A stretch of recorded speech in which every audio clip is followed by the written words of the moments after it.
of the tongue, and they that love it shall eat the fruit thereof. Whoso findeth whoso findeth a wife findeth a good thing, and obtaineth favor of the Lord.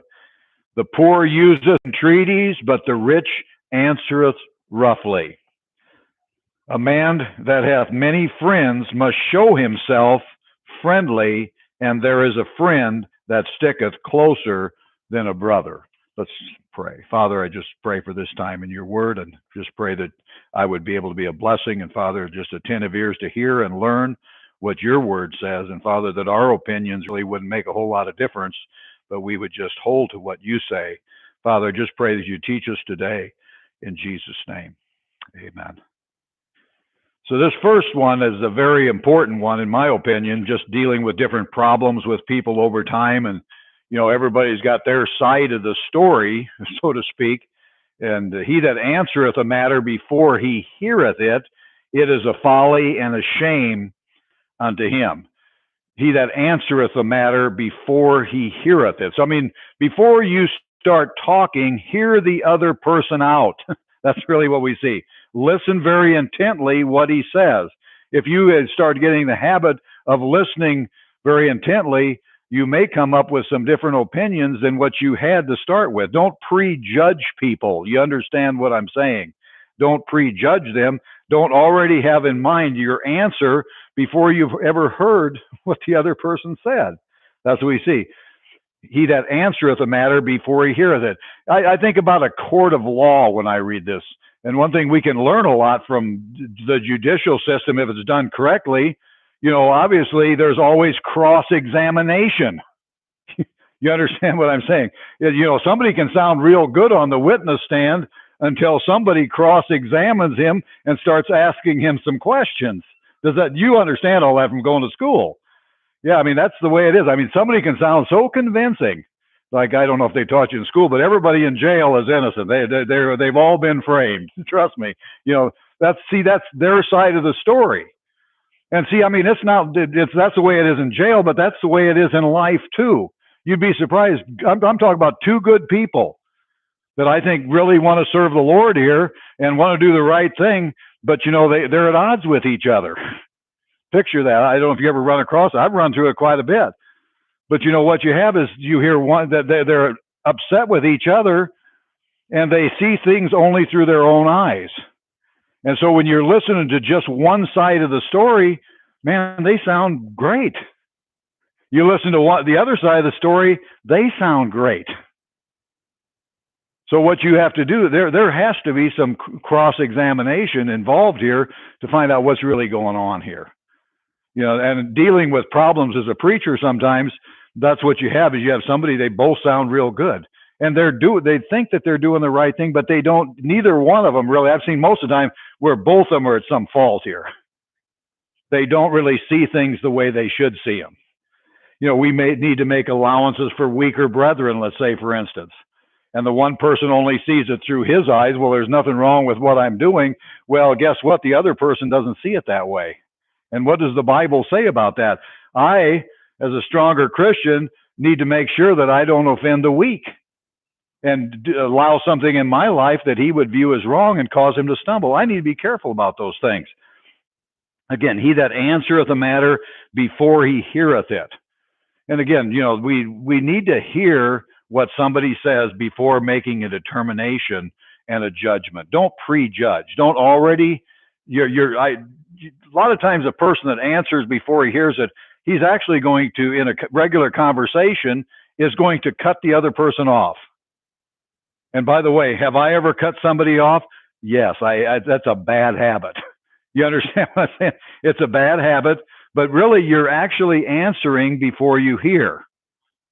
You've already got your opinion formed, and therefore you're answering before you've actually really listened to everything that the person said. I remember there was a time where somebody had said something about me. And there were some people in church that were very upset with me. None of you know what I'm talking about. But I'm just saying, I went to see those people all together that were upset with me, and nobody in this room was involved. I can tell you that right now. But I listened to what that them people said, what problem they had with me before I ever answered a word. I never answered anything until every one of them had told me the problem that they had. And it was all related to the same incident. And what the incident was somebody had not told the whole story. Somebody told a story to somebody else, but they left certain parts out to make themselves look good, and therefore you got a twisted story. So then I listened to everything that they said, what was said about me and what I did and so on and so forth. And some of the things I did were true in there, but there's the reason why was a little different. They didn't understand why I acted the way I acted. And see, that's what, again, I needed to sit there. Emotions really would have been high because these people were very upset with me because in their mind, I had done very wrong. And the best thing to do to diffuse the situation, and this is not just one incident, there's several times like that, where somebody said something and the other person is fired up and he's mad at me. I guarantee you when that person had me in the office, he was very upset with me. The other time was someplace else, and I guarantee you, a lot of it was because they didn't know the whole story behind why I did what I did. And, once he heard the whole story, he didn't have such a big problem with me. And that's what it boils down to. So you can do a lot of foolish things if you go and talk to somebody with both barrels blazing, you're going to blast him away and you don't hear a thing that he says. You're going to do some very foolish things and say some very foolish things. So he that answereth a matter before he heareth it, it is a folly and a shame unto him. Don't answer a matter or make a judgment until you hear both sides of the dispute. You got that, don't you, Emily? Yeah. You hear both sides of the dispute. When there's a problem between two people, I guarantee, and this has happened so many times, where, if there's a problem between a husband and a wife, I'm going to tell you something right now. Don't just talk to one of them. Do you understand what I'm saying? If you talk to one of them, you're hearing one side of the story. And if you buy the farm on everything that person says, and you've already made a determination on it, you're not open to hear the other side of the story. I'm going to be honest with you, I cannot emphasize this enough. If we would really do what this verse says, he that answereth a matter before he heareth it is a folly and a shame unto him. If we'd really understand that, we would, before I make a decision on this, I don't care if it's a good person or what it is, or somebody that's a known liar. I mean, a known liar, I probably wouldn't listen to him much anyway, to be honest with you. But this could be a very good person that normally isn't somebody that just tells stories. But I mean, before you make a determination on who's really the problem here, you better listen to both sides of the story. And I'll tell you what, there's husband and wife. And a lot of times the wife doesn't see the husband side. And a lot of times there's not a lot of communication between the two anyway. So really somebody else has to be there to listen and hear to some degree. And you need to hear both sides of a dispute in their entirety before coming to a decision. Be swift to hear, slow to speak, slow to wrath. Right away your blood can start boiling just because you're hearing these things, but are they true? See, this is really the way our court system works. The lawyer's trying to defend this other guy, and he's bringing up and making this other guy look terrible. And then that's the way a lot of times things work. You hear one side of the story about this one particular person on the news. It's the same way. I guarantee you, they can make somebody look terrible. But then when you hear the whole story, this whole thing could be made up. It's really the way things go in our society. Don't answer until you've listened well to the other person talking. It is a folly and a shame unto him that answers before hearing the whole matter. That's really what it boils down to. You are going to be involved in foolishness. And you're going to also have some problems, and you're going to be upset, and you're going to be probably judgmental, and really you don't really know what you're doing because you've just heard one side of the story. And obviously, if I'm going to tell you about myself, I'm not going to tell you the bad things. You understand? That's just the way we are. Let's be honest. Is that not right? Of course, I never do anything wrong. So again, no, I'm not. I don't. You don't believe. I don't. I don't believe that for a minute. But when you hear my side, it is coming through my eyes, and sometimes I could actually think I'm doing right. Just like in the book of Judges, it says every man did that which was right in his own eyes. It doesn't say every man did that which was wrong in his own eyes. Now, we can do things that we see are wrong, but sometimes we can do things that are very wrong, but we think they're right. So again, you cannot listen to just one side of the story. That's just the way it is. I don't care who it is. That's why our court of law is you're innocent until proven guilty. They have to prove, and there has to be evidence. You can't just take one person's word for something. That's what it boils down to. Anyway, going on to verse 14, the spirit of a man will sustain his infirmity. Now, this proverb is not related to the other one at all. The spirit of a man will sustain his infirmity, but a wounded spirit who can bear? And I've mentioned this proverb before. We're going to look a little bit about what the Bible does say about a wounded spirit and a broken spirit. A wounded spirit and a broken spirit. So let's just kind of go through this. Obviously, the spirit of man will sustain his infirmity, but a wounded spirit who can bear? The thought is a man with a strong spirit will sustain his infirmity or his health problems. He is going to, let me tell you something right now. If you have a strong spirit, if it's not wounded, it's not hurt. And now we can wound one another's spirit. Somebody said something about you, and you're very upset, and you're bitter and angry and all this.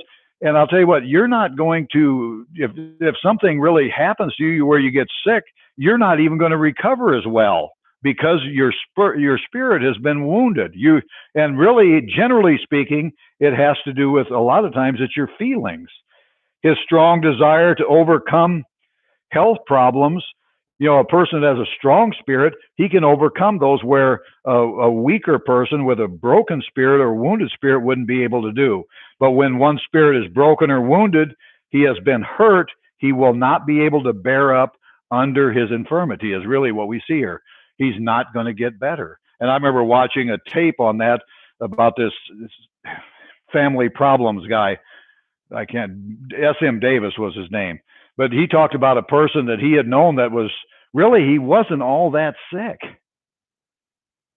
But he did get sick, and he was a person that was so bitter and so on, and he wasn't thriving. He wasn't getting better. He never really got better until he first got the things right before the Lord in some of the things that he was bitter in. And again, that wounded spirit. Somebody said something a long time ago that upset him, and he just, this whole thing consumed him and really brought him down. And that's what can happen. Let's go to Proverbs chapter 15, verse 13. 15, verse 13. We've looked at this one before, but we'll look at it again. Again, it really says about the same thing here. A merry heart maketh, this one, a cheerful countenance. If you have a merry heart, maketh a cheerful countenance. But sorrow of the heart, the spirit is broken. See, there's some kind of problem that's happened in your life. And a merry heart maketh a cheerful countenance. You can tell it on a person's face. You can tell it on a person's face that there's a problem. You can see the sorrow, the sadness. Yeah, and that person doesn't really look the same. You can tell that there's a sadness with this person. And I tell you what, there's reason to be concerned about that type of thing. But by sorrow of heart, the spirit is broken. Again, you see this with a child, a child that has been hurt. He's not really going to care. Like, let's say, for instance, as a parent, you haven't really encourage the child. You haven't been there as a dad or a mom or whatever to actually encourage the child. And they're most of the time, children want to show you things, don't they? Your children want to come up and show you, here, look what I did. Look what I did. And really what they're looking for is your approval, to be quite frank with you. They're looking for approval. Every child needs the parents' approval. Yeah, that's the way it should be. But what can happen to a child is he no longer does any of those kind of things because his spirit has been wounded, his spirit has been broken, and you've never approved anything. You didn't pay any attention to him. And because of that, you've hurt his spirit. You've wounded him. That's what you've done. You've wounded that child. And that's a simple example. But the same thing happens to adults. The same thing happens to adults. Maybe you've said something and you've hurt somebody by what you said. That's why we need to be very careful what we use our mouths for. Because maybe it wouldn't bother you if somebody said something about, but boy, I tell you what, and I'm not into sensitivity training by any means, but the truth is we need to be sensitive about, what wouldn't be a big deal to us might be a big deal for somebody else. So you got to watch your mouth. You got to watch your mouth and what you say. Let's be honest about it. Have I ever stuck my foot in my mouth? Yes, I sure have. And I doubt if anybody in this room hasn't.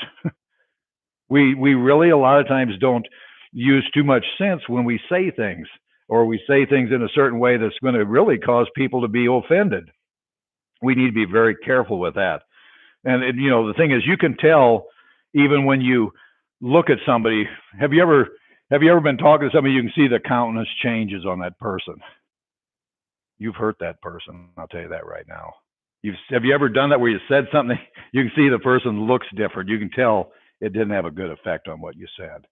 Use your mouth to edify. Don't ever use it in the wrong way. A merry heart maketh a cheerful countenance.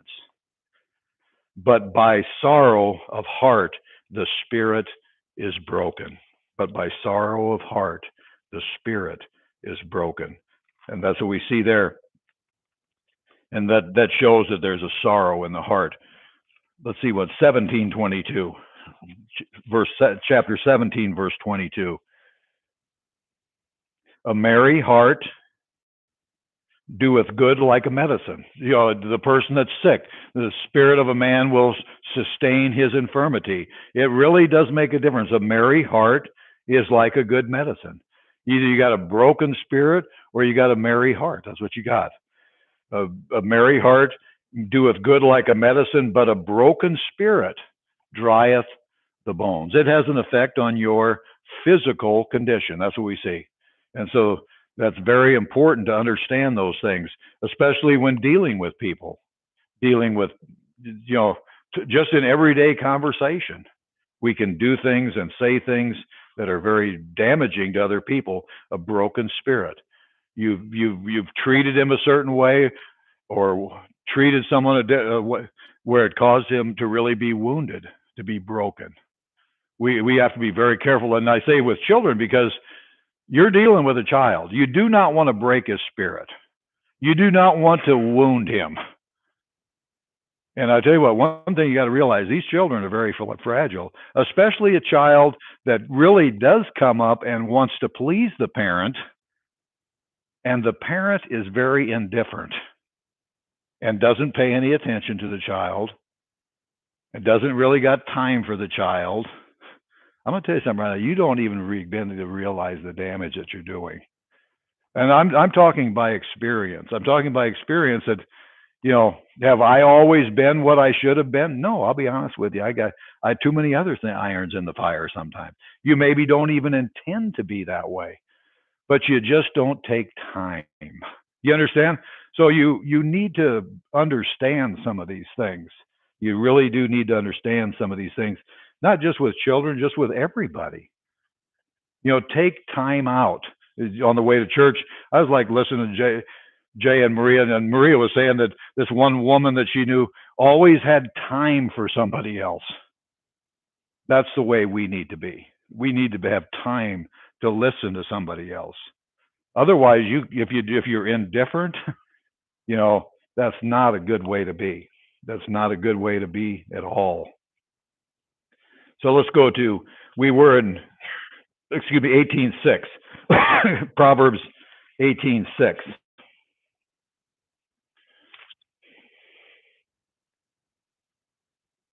I got that one wrong. So it'd probably be 18:14. Yeah, the spirit of man will sustain his infirmity, but a wounded spirit who can bear? So obviously we went through that one. You're just not going to thrive. You're not going to get better. Some minor sickness is can get you way down because you really don't really care, to be honest with you, whether you live or whether you die. And you know, think about our society today. Think about our society. There's more people committing suicide today per capita than there was when I was a young person. You know, and then think about that. You know, sometimes you got kids that think about things like dying and death. And I don't remember any time as a little kid ever stopping and thinking about, I think I just soon kill myself. I never can ever remember a time that I ever did thought like that. But I mean, think about today. Obviously, there is a high percentage in comparison to what there used to be of children committing suicide. And do you think it has a lot to do with the home? I think it has everything to do with the home. And again, you can do a lot of damage. Your mouth or just your attitude, the way you are you going to be a help or are you going to be a hindrance? That's what we have today. You know, suicidal children. Or I'm gonna tell you something right now. They're living in a home where there's just absolutely no hope. You understand what I'm saying? That's what we see. That's what I remember even sometimes rich kids, kids that had money. I mean, their parents had money anyway. You know, they would. It didn't really make any difference. I remember this was not a kid by any means, but this was a up and coming star. About the time I got out of the Marine Corps, there was a guy by the name of Freddie Prinz, and he was on a show named Chico and the Man. Who remembers Chico and the Man? I don't remember what it was. I think they were Puerto Rican or something like that. I'm not sure, but Freddie Prinz, who was an up and coming star, and the girls all oohed and awed over this movie star, he ended up killing himself. I don't know what. I didn't look into the latest magazine or National Enquirer to find out why he did it. But you know, the thing about it is, obviously, all that wealth and stuff, and the praise that he would have got from it didn't. That wasn't what his problem was. I would believe that he had a broken spirit. There's something that was very terrible going on inside that man. That's what you see. That's what you see. So it happens, and I tell you what, it's very prevalent in our society. Let's go to 26:22. Proverbs 26, verse 22.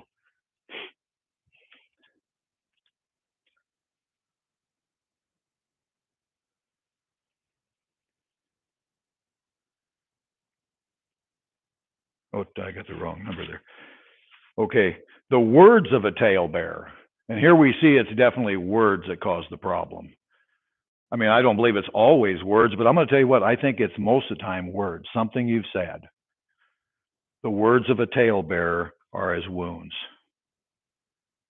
and they go down into the innermost parts of the belly. So, I mean, do words hurt people? Oh, yes, they do. You're shooting your mouth off, saying a bunch of nasty stuff, and I guarantee you it's going to hurt the other person. You know, a lot of times I've seen it where husbands hurt their wives by the things they say. And I'll tell you what, I've seen it the other way around too, where the wife says things about her husband that all they're doing is trying to hurt each other. See how much hurt they can cause the other person. I'm going to tell you something right now. You're never moving in any right direction doing those kind of things. You're just doing a lot of damage, is what you're doing. And you're saying all these things in a fit of anger. That's why I say if you're angry, the best thing for you to do is to keep your mouth shut. There's not anything good going to come out of your mouth when you're angry. I don't care who you are. If I'm angry, I am not going to be truthful. If I have bitterness, I am not going to be truthful about the person I'm talking about.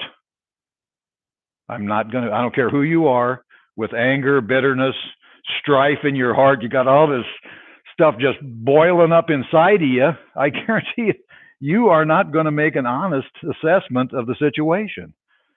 So the best thing to do is not say anything. Don't say something in a fit of anger, because I do believe you are wounding the other person. And again, verse 14, Proverbs chapter 18, verse 14, the spirit of a man will sustain his infirmity. I tell you what, if he's got a strong spirit. I remember listening to a message on this one time. It was from that preacher out in Colorado. But I remember he used Chesty Puller as an example. Now, Chesty Puller was a Marine Corps general. He fought in World War II, Korea. He also fought down in Nicaragua quite a bit, in some of the area down there when they were having stuff right after World War One. He did, and in the 30s and so on and so forth, he did a lot of fighting down there and stuff like that. But in one time, he said something to the effect of, something about, we have them right where we wanted, we're surrounded, or something like that. And it's really how you look at things. And it's really how you look at things. But if your spirit is wounded, when those hard times come, you're going to faint. Think about those people even now in Ukraine. Can you imagine what those Ukrainian people are going through? I tell you what, I feel bad for them. I'll be honest with you. I feel very bad for what those Ukrainian people are having to go through. But, I see some real strength there. I see some real strength. It's because those people are not wounded. The ones that are wounded, they're not going to be able to stand against the odds that are against them. And see, that's a child that's wounded. That's an adult that's wounded. When trouble comes, you're not going to do very well. With Chesty Puller, I guarantee you, he was a very strong person. He had a strong intestinal fortitude. He did not have a wounded spirit. Chesty was the kind of person that probably didn't really care what people thought of him anyway. And he would have been a lot like Patton in a lot of ways, where Patton was not liked because he was a person that wanted to win. That's what he was, and that's the way Puller was. You need generals like that. Unfortunately, we don't have generals of that quality today. We got somebody that's more concerned about whether somebody's woke or not. We got the bunch of foolishness going on, instead of people that really want to win. And you are not going to win in life with a broken spirit. You're not going to win in life.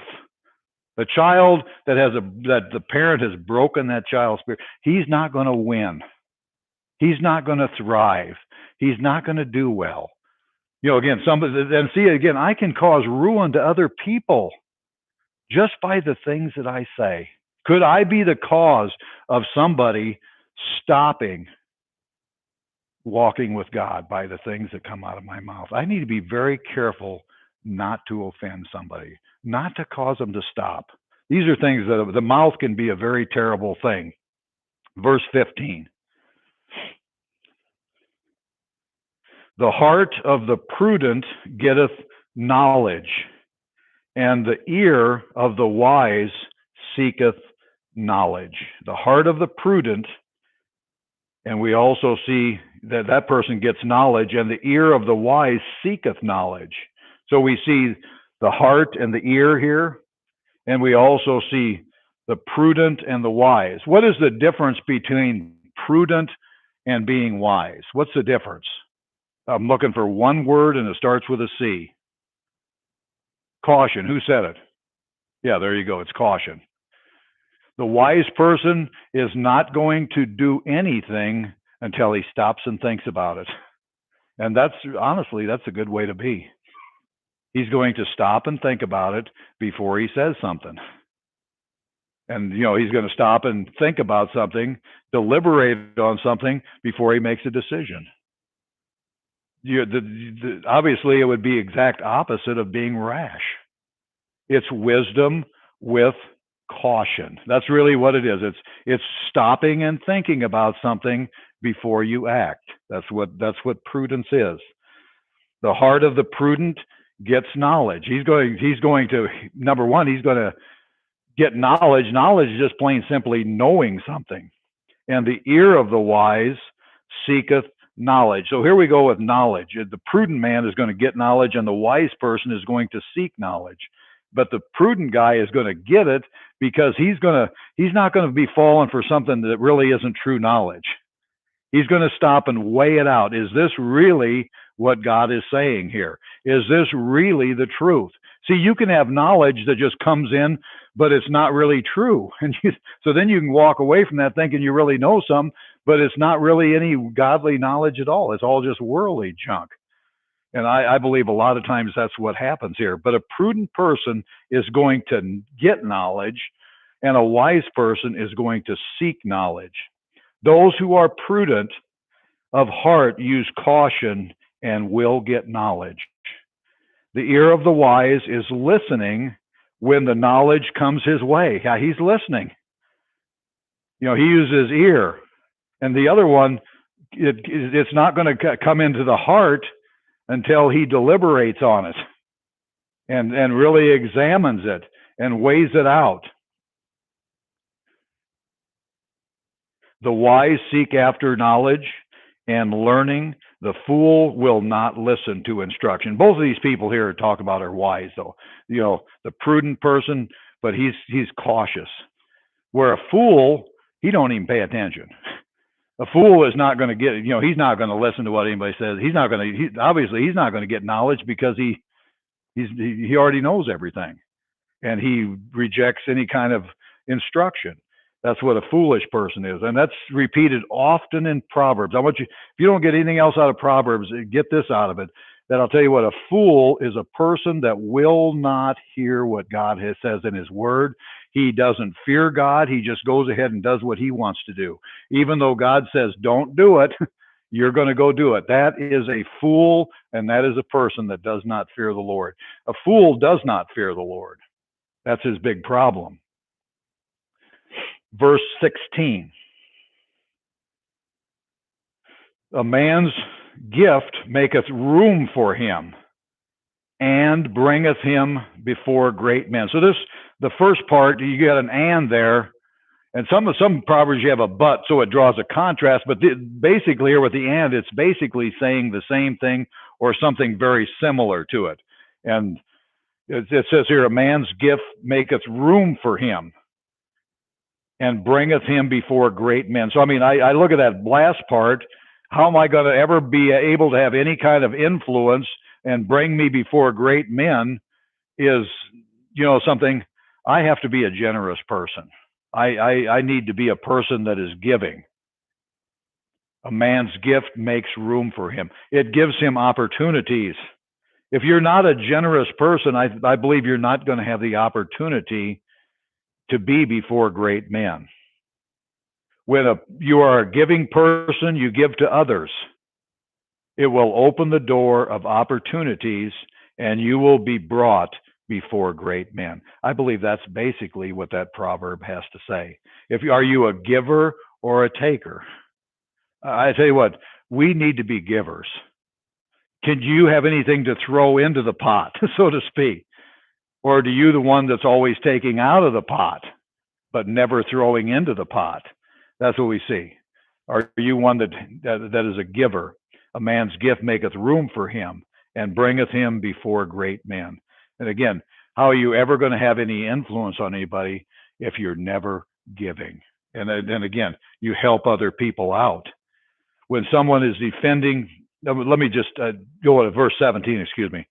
He that is first in his own cause seemeth just. Now, this is very similar to verse 13. You can see that right off the bat. He that is first in his own cause seemeth just.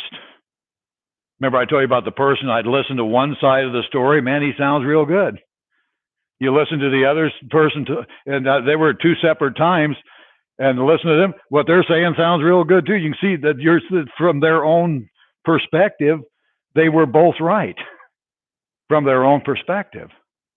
But they were obviously at odds with somebody, so something was wrong here. Again, that's what we see. He that is first in his own cause seemeth just.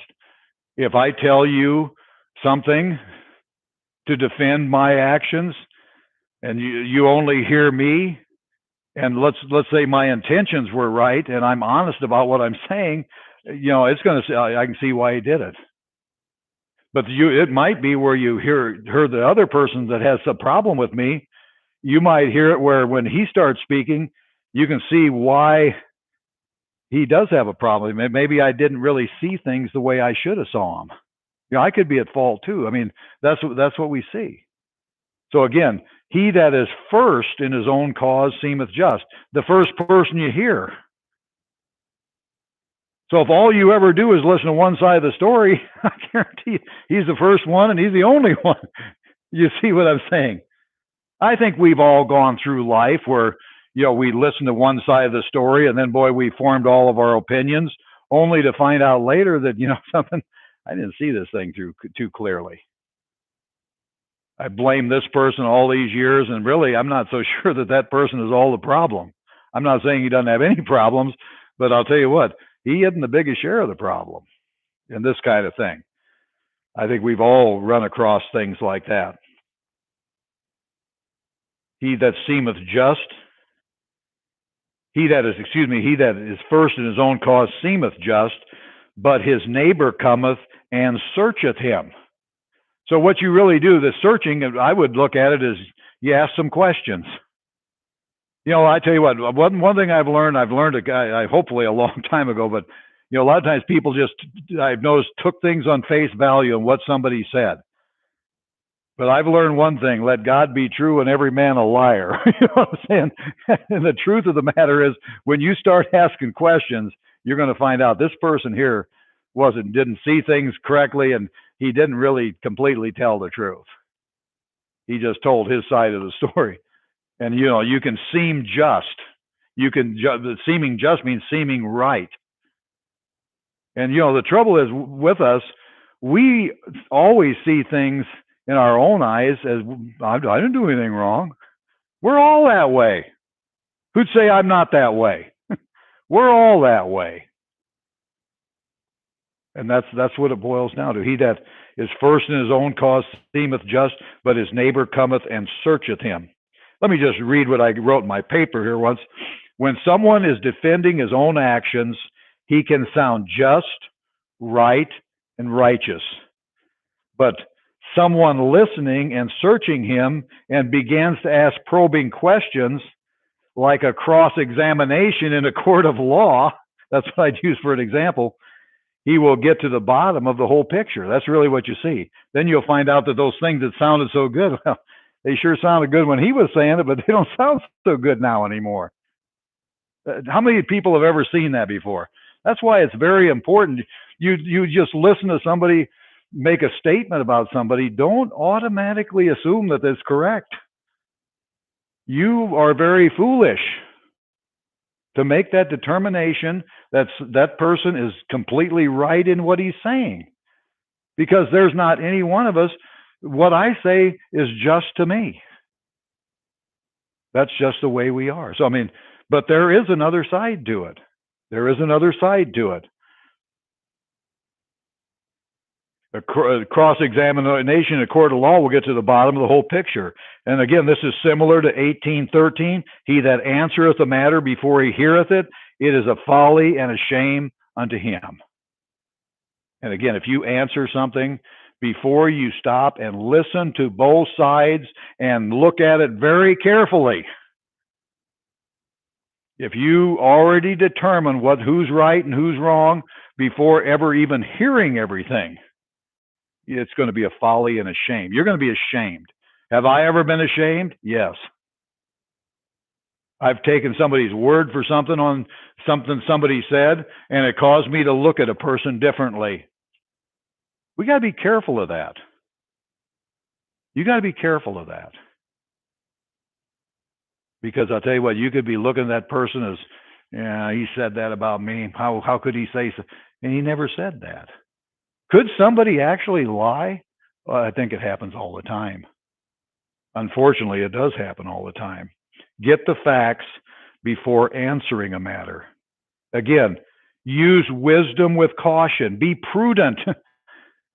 And that's where prudence comes in as far as when you're listening to people's problems, is be prudent. Prudence is wisdom with caution. Before you act on something, before you do anything, before you make a determination, you deliberate. That's where a jury, deliberates. Well, we got all this information now. Let's deliberate on what was actually said here. Let's really shake down what the facts are, not necessarily how the lawyer presented it, because you can be a slick lawyer and you can make about anything look pretty good. But let's just look at the facts here, and that's really what they'd give to the jury. You got to make your decision not on what somebody said over here, and that's what they try to do, is try to put things in the jurors' minds that they can't get out, and they can sway something any way they want to. That's why they say, hey, you're out of order. You can't talk about those things. You can't talk about here, you're on trial for murder. And, what the kid did when he was 13 years old, he didn't take out the trash. That's irrelevant. You understand what I'm saying? You can't talk about all these other things he did wrong his whole life. You don't make your decisions on that he wasn't the best kid in the world. That doesn't prove that he was a murderer. There's a lot of kids that didn't take out the trash. You can't make those determinations based on that. Again, you need to hear the whole matter. Verse 18. The lot causeth contentions to cease, and parteth between the mighty. So here we go with a lot again. Remember Proverbs 16, verse 33. The lot is cast into the lap, but the whole disposing thereof is of the Lord. And that's how you'd have to look at this. Here's what we see in this particular verse. Let me just read it again. The lot causeth contentions to cease, and parteth between the mighty. So if you're a mighty person, and you got two good people here, okay? You got two good people, and they cannot come to an agreement. And I'm going to tell you what, there's a lot of times, unfortunately, things like that happen because people see things their own way. And, you can see that this guy over here looks at it a certain way, and really, he's right in what he's saying. And you look over here, and just the way this person here looks at it, he's actually right in what he's saying. And I'm going to tell you, this really does happen this way. And what we see in this particular proverb is, if you're a mighty person, how about throwing a lot and get over it? Don't keep the contentions and fires going about something like that. You don't have to be right about everything. That's really what we see here. And it wouldn't be a bad idea if we would start doing that, because you're not always going to be satisfied with the answer. Like I said, two good people, and this has happened to me. And I'm going to tell you what, I can see both of their points, but I can see both also on both of them that they're not seeing things the way they really should see it. You see what I'm saying? So therefore, neither one of these people ever were satisfied, by the way. As a matter of fact, I hate to say it, both of these people are still at odds. And I'll tell you what, as a matter of fact, both of them didn't agree with me, because I had a problem with both of them. Because I tell you what, yes, you do have to be concerned about the weaker brother. You got to be concerned about those things. Yeah, what you're saying is right in itself here, but there's a whole other facet the Bible talks about here. I do have to be concerned for the weaker brother, and so therefore I got to be careful what I allow in my life. But the other person wouldn't accept that, because guess what? He did this wrong. Well, yeah, in your eyes he did, but he didn't see it that way. But you know what the truth is? The other guy should have saw it the other person's way, to be honest with you. But they never did come together with that. So here's what we see in this particular verse is, if you're mighty, let me read it. The lot causeth contentions to cease,